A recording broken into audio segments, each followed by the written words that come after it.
of the 2017 presidential election sent shockwaves across the Africa continent. For the first time in Africa, a Supreme Court declared the re-election of an incumbent president as null and voiding, subjecting Kenyans to a repeat presidential poll.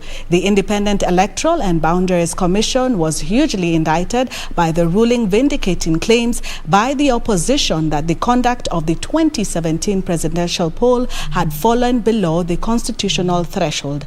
Ben Chumba revisits the historic judgment and the ensuing strings of election petitions which arose from the 2017 election. That the presidential election held on 8th August 2017 was not conducted in accordance with the Constitution and the applicable law, rendering the declared results invalid, null and void.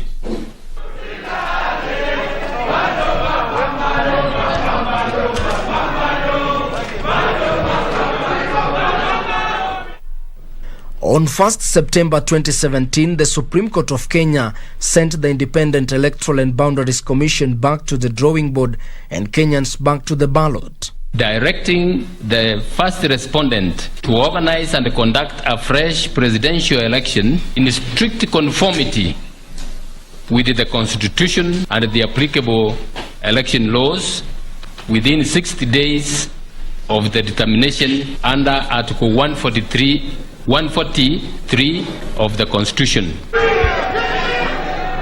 The National Super Alliance had been vindicated in its claims that the IEBC had bungled the presidential election. From what we have gleaned from what was granted, my lord, it will be established that even the account of the chairman was being used for deletion of information that was in the database.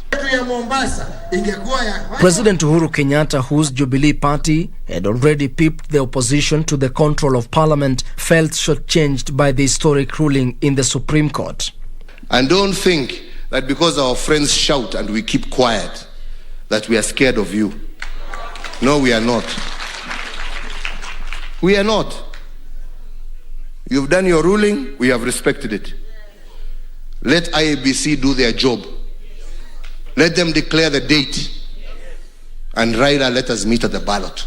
President Kenyatta would eventually retain his seat in a repeat poll in an exercise that was boycotted by opposition leader Raila Odinga. That decision is a wake-up call, an eye-opener, so that actually we ensure that the certain mistakes that actually, whether you agree with that decision or not, but at least there's certain emerging issues. There are certain issues that were superordinate through the entire proceedings that actually could really make our electoral process better. File by file, constituency by constituency. The 2017 presidential election petition was, however, not only the litigation which arose from the general election.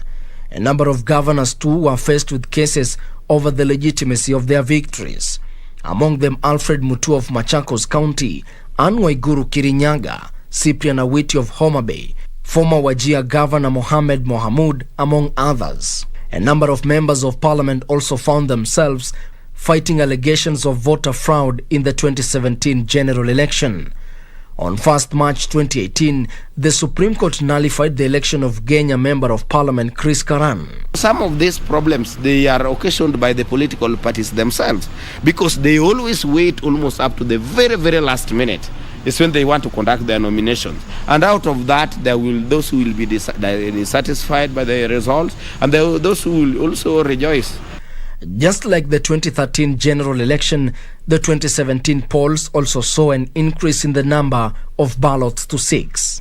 We were used to erecting only 3 major posts. Right now we erect 6. We retained also some posts that were also representative in the administration. That is to say, we Kenyans are overrepresented. Imagine if you were to walk into a polling booth and just have 3 ballots. Within a span of 2-3 minutes, you are done and you are out. But now you see, you really have to take time, and you must also be very sure that this particular ballot you must put it into the correct ballot box. Just like they have done in the two previous elections, Kenyans will in 2022 vote for MCA, Member of Parliament, County Woman Representative, Senator, Governor and President. If you were to conduct this election separately, you know our culture, our society, the anxiety and the excitement and the aura around elections, you know, is something that at least we have not really managed. That is why we always maintain and try to persuade that let us ensure that we have a continuous voter education. There are things that we don't need. We don't need the Senate. The Senate can be scrapped. All the duties by the Senate can be directed to the National Assembly. There's no need that the National Assembly do this thing and then it is repeated, the same thing is repeated by the Senate. Those days, I can remember the councillor was maybe paid even 40,000 or 50,000.